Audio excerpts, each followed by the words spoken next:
If you enjoyed the channel and our video content and would like to support us, you can do this in a couple of ways. You can sign up to our Patreon site, which is a monthly subscription to one of our 4 tiers, each giving you something different from early access interviews up to exclusive unseen footage. There's also the option of a one-off donation via PayPal, which allows you the option to donate an amount of your choice. Both options really help to keep this channel going and to continue putting out regular content for you good folk. So please take a look at aircrewinterview.tv/donate, and I thank you in advance. Thank you and enjoy.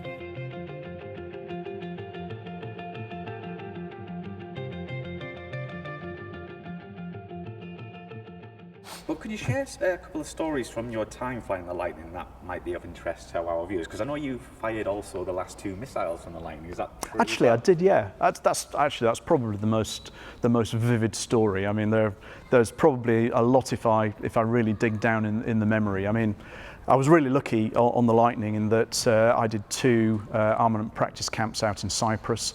In my time on 5 squadrons, so I did one in the early part of 1987, and then we went out again in the summer. When we were there in the summer, it was the very last Lightning APCs that were held in Akrotiri, and we actually did take over from 11 Squadron. So we had a couple of days where we had both the squadrons actually at Akrotiri. And in fact, Ian Black, in his book The Last of the Lightnings, has got a lovely photo taken in the accommodation with 11 Squadron guys on the lower level of the accommodation block and the 5 Squadron guys on the upper level. And that is effectively all the Lightning pilots that existed in the Air Force at the time, which it's a really lovely photo, and I do treasure that one actually. So and we had a great time, doing our air-to-air gunnery out there, and of course everybody knew that it was the last Lightning deployment. So it was a really special time. And we had quite a number of those. So I ended up going out to Germany, to RAF Bruggen in November. It was the very last, it was the swan song of 5 Squadron. And we went out to Bruggen for 2 weeks, and we did a lot of flying around the North German plain at low level, like the Lightning guys with the Mark IIAs back in the sort of 70s. And I think the Lightning came home before the 80s, but certainly in the 1970s. So we got a taste of what that job was like. And that was a great time. But yeah, going back, the last day the Lightning was actually in operational service. It's 27th of April, 1988, and I'll tell you why I remember that date very shortly, because it is very significant. But 27th of April, we were holding Southern QRA, Quick Reaction Alert. At the time, we used to have Northern QRA, Southern QRA. I think it's just a single entity now. It certainly was when we were doing it on the F3 for a number of years anyway. And we were due to do the very last morning of QRA on the 27th of April. And at midday, we were handing over to 56 Squadron at Wattisham, and that was it. Midday, the Lightning Force down declared from NATO. So that was it. It was the last day. And I was scheduled to be Q2 that morning. Q1 was a guy called John Carter, and we pitch up and do the standard QRA handover. I think it used to be at 8 o'clock in the morning. So we pitch up at the Q shed 10 minutes early. We get the handover brief from the 2 guys going off Q, and what we used to do there, one at a time, we'd go out to the aeroplane. We'd do a walk around. So you'd always do a walk around on QRA. You'd put all the electrics on. You'd fire everything up, make sure everything worked. And I used to leave my flying helmet, on the canopy arch at the top, and my life jacket I used to leave at the bottom of the step, the ladder. And Q2, the Q2 shed was the furthest. So we had the crew room. It was basically a tin shed. People who know and are familiar with Binbrook, they'll know the Q shed. So it's certainly not the Hilton. So it was an accommodation block at the corner, and then you went into the first shed, which was Q1, and then Q2 was the second one. And so JC and I, do all our checks, sit down, and being naive young lads, we're going, well, it's just going to be a few hours of watching a couple of movies, and then we'll clear off at lunchtime. Probably fly the aeroplanes off, use the fuel, land, and then they'll take the live weapons off, because of course QRA, you're flying with live weapons and a full gun. And we hadn't been settled down too long. I think we just about managed a cup of coffee and some toast. And then the squawk box, which was the direct comms between the command centre, which at the time was Neatishead, came into life, and it was calling QRA to cockpit. And of course we go, ah! We both leapt up, ran across, jumped in the aeroplane, life jacket on, helmet on, gang bar up. It's got a starting gang bar which just turns everything on. Ground power came on, and here JC checking in. Q1's at cockpit readiness. I press the button. Q2's cockpit readiness, and then the squawk box kicked into life.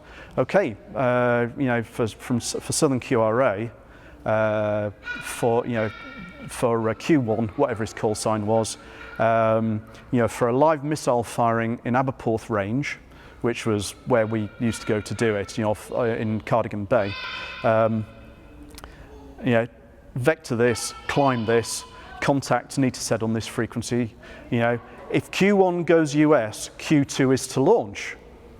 Okay, I'll fire that one away. He's going to go. So I'm sitting there going, no, he's going to get all the glory. Acknowledged. So we both acknowledged, and I hear him press the starter. And of course, the Lightning with its aft pin starter has got a very, very unique sound.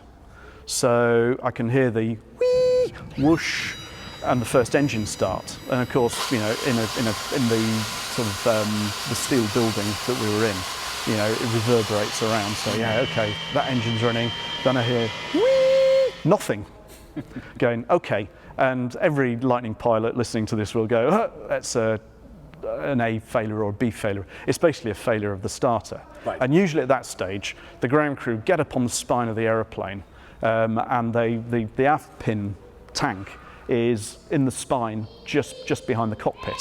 It's a big compartment that opens up, and the tank is in there. There's enough, I believe, from memory, for 6 starts. Okay. Aft pin is an awful stuff. Isopropyl nitrate. It's a self-generating fuel, so it doesn't need oxygen because it produces its own. So once it's ignited, it's going. That's it. And that's it. And there's nothing you can do to stop it. So it's a pretty nasty stuff. And usually the reason for the start failure is a stuck valve. And the guys used to know which valve it was, and quite often they'd get up there with a soft-headed mallet and they'd hammer the valve. And then they'd usually go, give it another try. So I can hear all this going on next door. And there was this whee, followed by this enormous bang, going, that doesn't sound good. Followed by a Q2's US starter's blown up. Oh God. And of course, there's all mayhem. So I thought, well, I was told to launch. So I pressed the button and go, Q2's launching. So while all this mayhem's going on in the shed next door to me, I fire up the engines and I go, I better pay attention to all of this now. In fact, I'd started doing that when I heard the first starter fail. I better start paying attention to what I need to do and adjust myself in the seat. And so anyway, I ended up launching. It was a fairly grobbly morning, I seem to remember. And I get airborne, clear off over to Aberporth range. So it probably from Binbrook takes about 20 minutes, 25 minutes to get over there. So, Mark 6 Lightning, you could do about an hour's sortie, unrefueled. If we were going refueled, you could go for hours. We used to go all the way to Cyprus and refuel all the way down there, maybe 5.5 hours. And I arrive at the range. The range gate is a little island that's just on the north side of the range. So I pitch up there, and a Hawk pitches up on my wing, which has been launched from Valley, and he's going to do the photo chase for the firing, because of course they had all this planned. They just didn't bother it. Well, they didn't tell JC and me that it was going to happen. So of course I pitch up there, I'm looking at the fuel and I'm going, right, okay, fuel's fine. And we were always going to recover into Valley at the end to debrief. So fuel was never going to be a problem, and contact the range, and the range goes, yep, the Jindivik's airborne, were bringing you into the pattern at -15. And the way they did it was they ran you around a trace and they do your countdown. They brought you into the firing position, and then they clear to fire when you were actually in the firing zone. Round we went, and I armed the missiles up and everything was working. And they brought me in contact with the target, and the Jindivik used to trail. Was effectively a towed decoy with flares in it, because they didn't want to shoot down the Jindivik.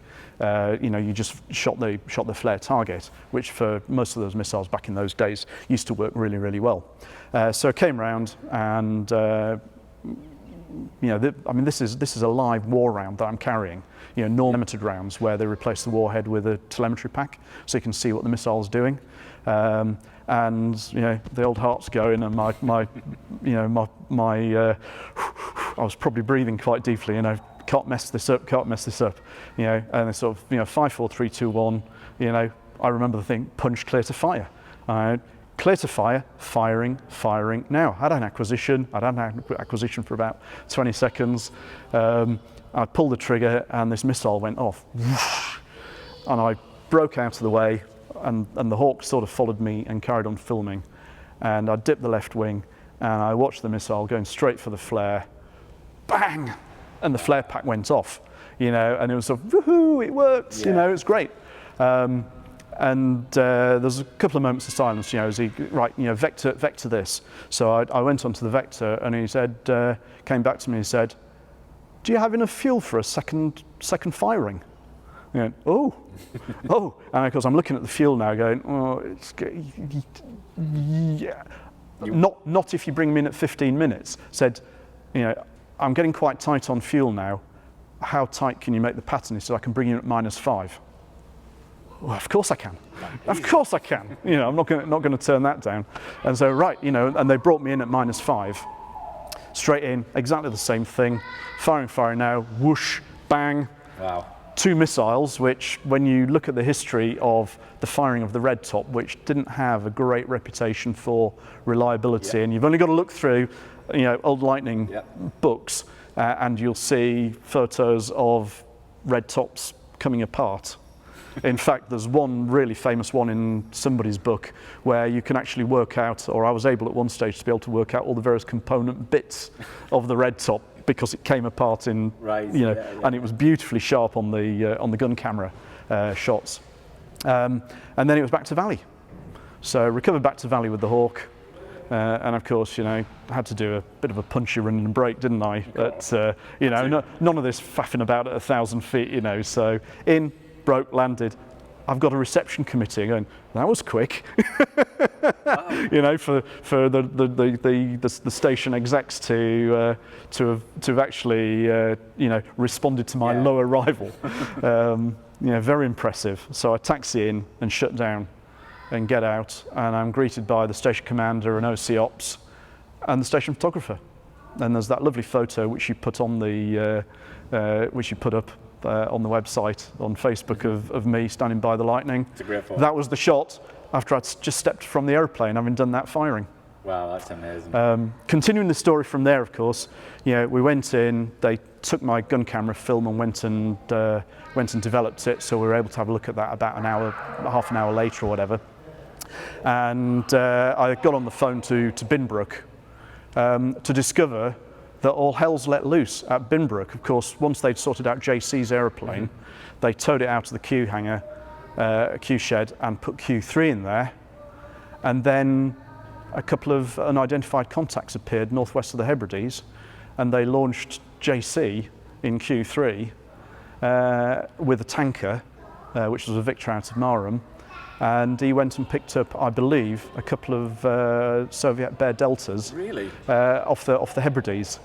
Wow. And of course I'm there going, can I go and join him, please? And they went, no. Too much fun for you. No, come home. And of course they'd already armed another aeroplane up in support, you know, to possibly, you know, no, you've got no weapons, you know, I've got a gun. Yeah, I'm still useful.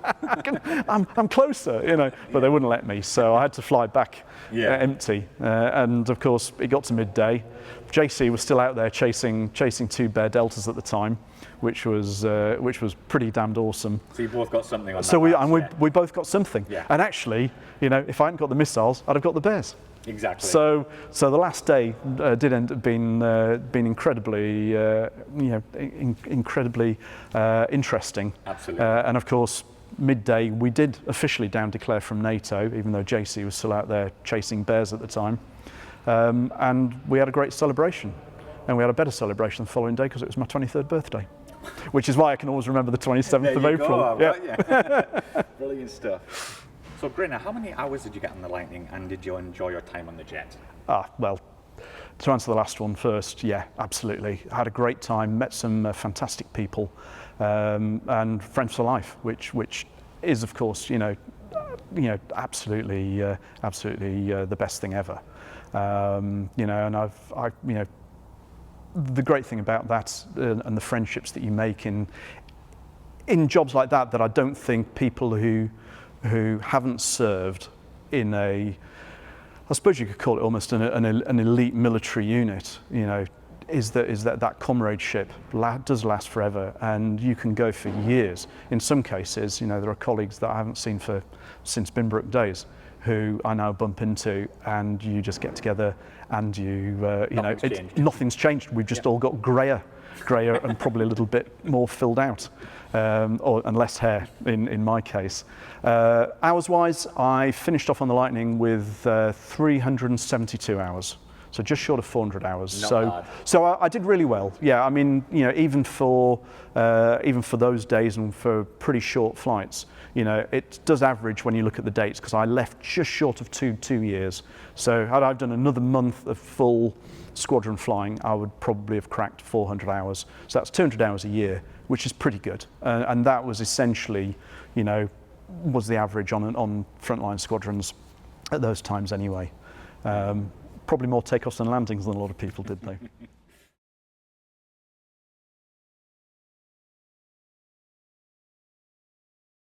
So Grinner, then you got posted to the Tornado F3. How did you feel about this? It was the natural progression, really.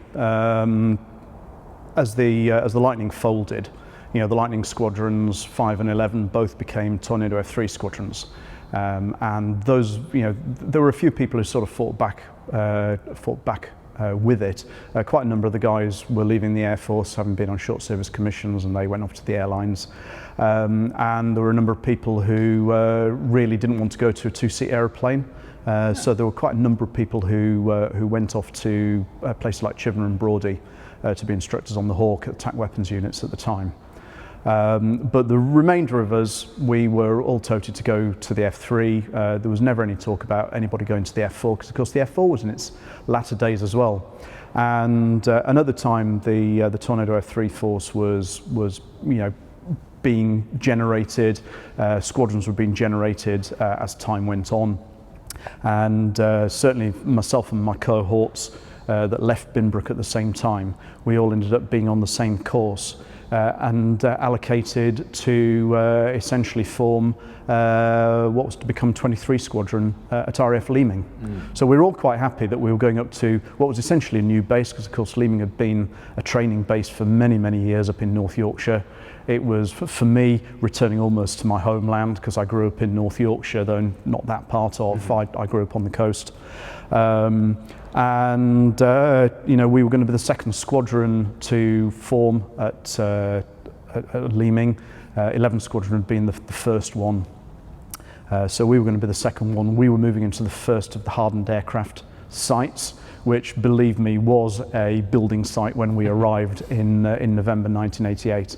So we did what was essentially a bit of an abridged course. It wasn't a short course, but it wasn't as long as what they call a long course. So they acknowledged that we were all experienced operators, and we would be. But of course, the one thing we had to learn was how to fly with a navigator. because none of us had ever done it before. And I think probably that was the greatest challenge for most of us. You know, we were used to being our own bosses, we were used to making all the decisions, you know, and getting used to using another set of brains. And in fact, the guy that I was crewed up with on the OCU, I ended up being crewed up with on the squadron, and initially we didn't get on particularly well at all. Oh, really? We were two very, very strong characters coming from two separate backgrounds, and we had a few disagreements, but over the years we actually became great colleagues. And in fact, we were really, really lucky in one of my later tours, when I was back on 11 Squadron again in the mid-90s, I ended up being crewed with this individual, and people used to, you know, look at us and go, how on earth do you two do this? Because you hardly, you know, you don't really have any great dialogue. You just know what each other does. And going, well, we've flown with each other for so much now, you know, so from going from those really rocky early days, you know, we actually ended up being, you know, a fantastic operating pair, you know, and that was the thing I discovered over the years on the F3, was that I really got to, you know, appreciate what a really, really good backseater can bring to the operating party. You know, it really is two heads working, you know, at the same problem, you know, and we never ever got upset with me putting out a radio call that maybe he ought to have been doing in his role, you know, and him taking control of something if he saw something developing before I did. You know, we never ever got upset about that in the latter days. We just got on with it, you know, so we ended up actually being, you know, almost like a model crew, you know, an example for the others, which of course at the end of the day as an experienced operator, that's what you're supposed to be. Yeah, you're supposed to be developing the younger crews to be more effective as that. So yeah, so we formed the squadrons up at Leeming, and of course we had to work all the squadrons up through you know, operational build-up to be declared to NATO, and then so we had to go through all the pain of what that meant, not just for the squadron but for the station as well, because the station was doing the same thing. And then you know, we just got it there, and then the Berlin Wall came down, and things sort of changed. Although they didn't change overnight, but certainly the emphasis changed. And then, of course, in 1990, everything changed when Saddam Hussein invaded Kuwait, and for the first time since the 1930s, 1940s, you know, the British military got involved with the Middle East again, and has done so ever since. You know, in various guises, from Iraq to Afghanistan to Syria and everything else that's involved in between. In 1990, I applied to go and be a qualified weapons instructor because the F3, really, really early days, it was a very, very poor, it was in a very poor state. The radar, the original version of the radar that we operated with was, the kindest way of saying, was incredibly disappointing. You know, it was supposed to be this all singing, all dancing radar, and in fact, when it worked, it was so clumsy and awkward to operate that it really wasn't very, very effective at all. The aircraft itself, more fuel, more internal fuel for a start. So, you know, the internal fuel on this aeroplane is 5,700 kilograms. So, you know, almost double what we had on the smaller Lightnings, albeit, you know, not too much more than the Mark 6 Lightning had. You know, when you do the maths, a little bit more, but the engines were far, far more efficient. Of course, the big issue was that they took an airplane that was designed, albeit multi-role combat aircraft as it was originally called. You know, it was optimized for low level. So the engines optimized for operating at low level, where they're magnificent. You know, the wing, the swept wing idea, you know, when you look at what the Americans did with the Tomcat, with the Navy, you know, it's a fantastic idea, but it does have limitations, and isn't necessarily the best airframe for the air defense task. You know, what the Lightning did really well at the upper levels, you know, sort of, you know, 30,000 feet, 40,000 feet, the Tornado F3 struggled with because of that optimization for low level. And along with the poor radar, it really was quite a frustrating aeroplane to operate. I'd always wanted to be a weapons instructor, and I saw that as a way to be in there and to sort of help that development of tactics and have that contact with industry to be able to improve matters. Mm-hmm. And of course, over the years that I was with the F3, sort of from 1990 was where, when the Gulf War, or when Saddam invaded Kuwait and then subsequently the Gulf War in 1991, that's really where we got a lot of really, really good modifications added into the aeroplane that really started to make the aeroplane more effective. So we had improved radar. So it was much, much better than the original one that we'd been operating only 2 years earlier. There were a lot of modifications that were put into the aeroplane to help the operation of it. So, for example, the guys in the back seat, operating in the back seat, they put the grab handles in. Oh, so they were able to hold on to these things and turn around. Everybody's seen Top Gun and Goose twisting around in his seat, holding on to grab handles in the F-14. Well, we got grab handles similar to that, which meant the back seaters could actually turn around to be able to look what was going on behind the aeroplane if they needed to. Surely. It should have been one of the first things, and tied onto those were buttons to be able to release chaff and flares. The aeroplane in its original days didn't have chaff and flare, but chaff and flares were added as a modification to the aeroplane. Initially as an emergency modification for the Gulf War, and they stayed an emergency modification for many years. But then, of course, as time went on, we then got involved with Opti-9 flight over Bosnia in 1993 until 1996. And a lot of these modifications needed to be made more permanent. And usually the system of modifications takes years to go through all its release, but you can bring them in on urgent operational requirements. And the issue was then, actually making them better to make them permanent modifications to the aeroplane.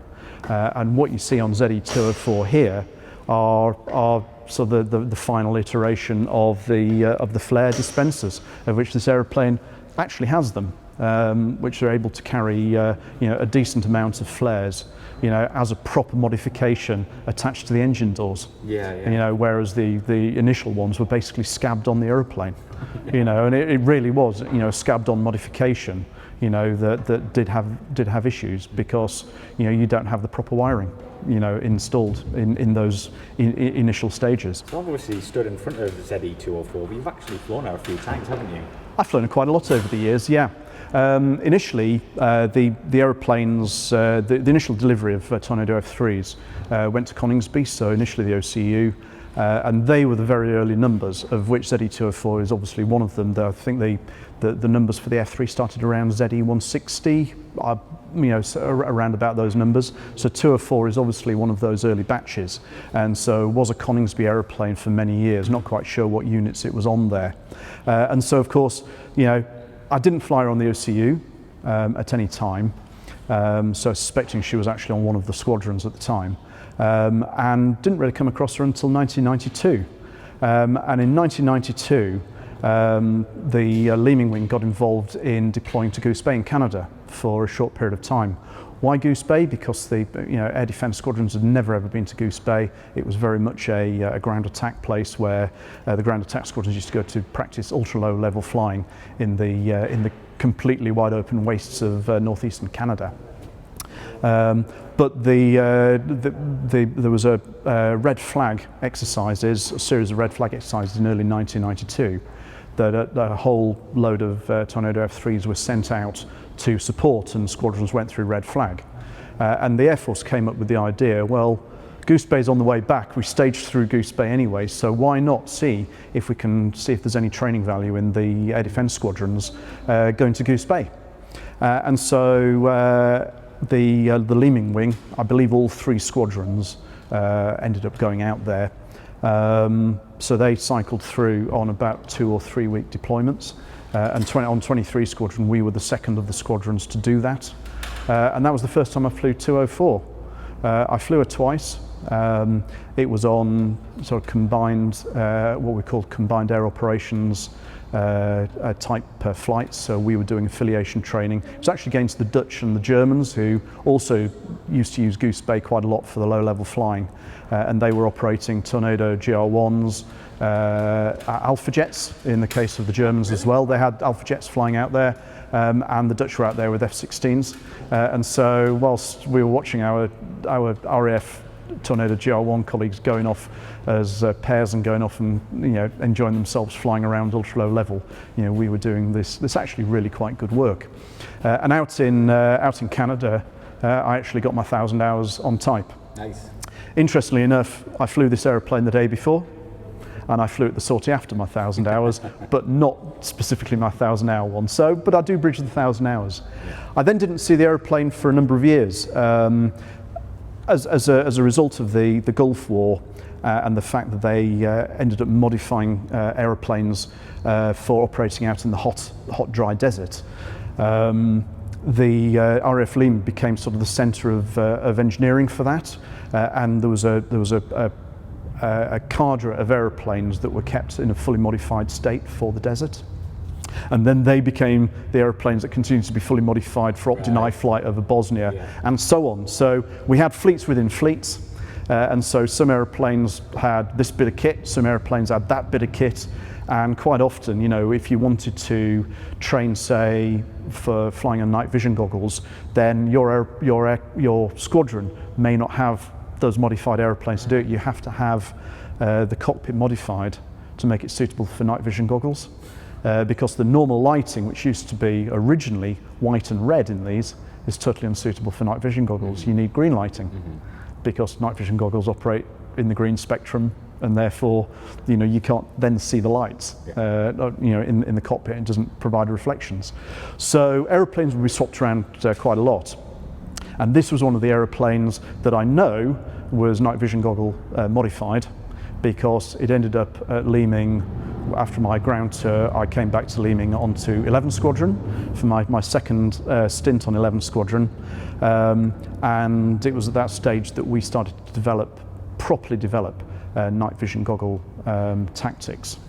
Up to this stage, up to 1996, this would be, the Tornado F3 had been operating to a limited level on night vision goggles, and in fact, we were the first air defence asset, I believe, in the world, certainly in Europe, and this is above the Americans and anybody else in air defence. We were the only aeroplanes that were operating night vision goggles in an air defence role.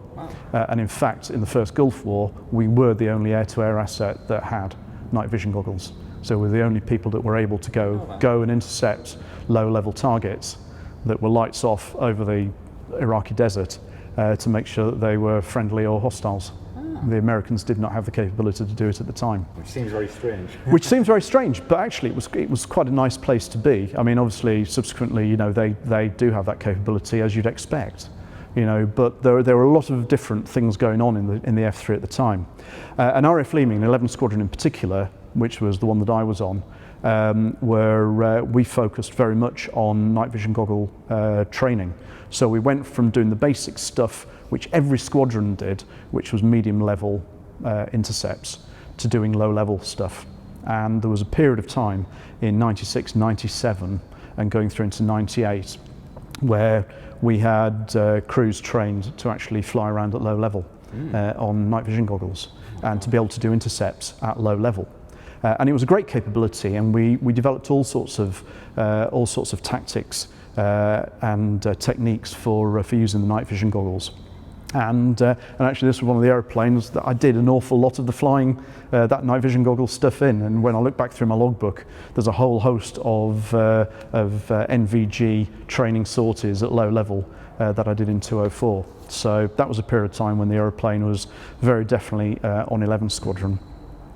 I then subsequently moved as a flight commander on promotion to 25 Squadron, so just moved around to the next HAS site, and again carried on with that, and flew 204 on a number of occasions over those years. I mean, obviously didn't just do NVG flying on it, did a few other things, and in fact a couple of my last trips, this aeroplane was in the group of airplanes that were based out in Saudi Arabia when we were involved I can't remember what the British operation name was for it, but it was doing Op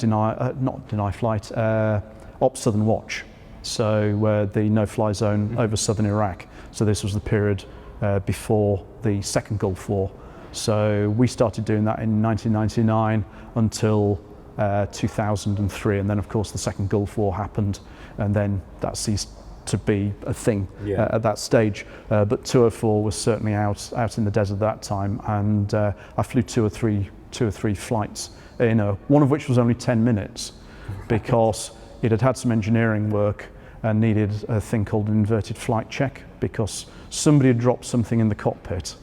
And you appreciate that loose articles in cockpits aren't very welcome. And of course, if you can't find it by visual look, then they have to take the ejection seats out, and they have to take panels out and try and find things.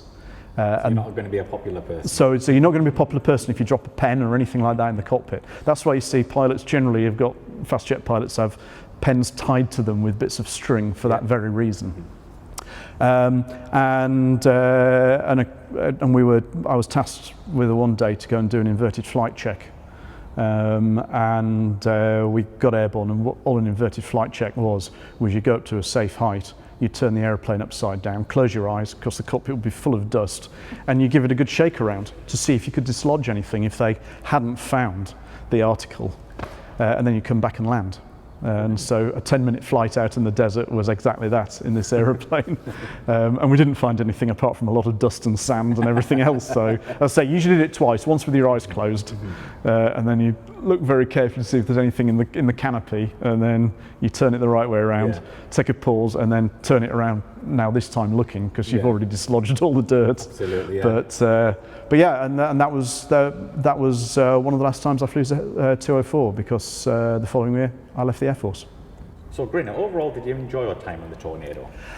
Overall, yes, I did. Yeah, I did a lot of really, really interesting flying. I loved being involved as a qualified weapons instructor, because you were there on a frontline squadron. You're there at the forefront of all the tactics and the weaponeering. So yeah, it was great. Regrets, not very many. So no, I had a great time on the Tornado, and what I would like to say is, the Tornado F3 that I talked about when I first went there in 1988 to the aeroplane I last flew at the beginning of 2004 was a very, very different beast. We'd taken an aeroplane that was really in its infancy and really was not suited to task, to an aeroplane that was actually really quite tactically capable. It had a very, very decent weapon system, decent weapons on it. It had the AMRAAM, it had the ASRAAM, it had all the modifications that we've talked about. It had Link 16 JTID, so it had data link, which we'd been using out in the desert. So it was a very, very good tooled up aeroplane. Did I achieve what I wanted to do, as a weapons instructor? Well, of course, it wasn't all my work. I was just a small cog in a very, very big wheel of people, because as weapons instructors, we were all involved in it. But yeah, with that and a lot of hard work from the people who worked in, behind the scenes in all the various headquarters that supported the modification programs, then we took what was a bit of a dog and turned it actually into a very capable aeroplane by the end.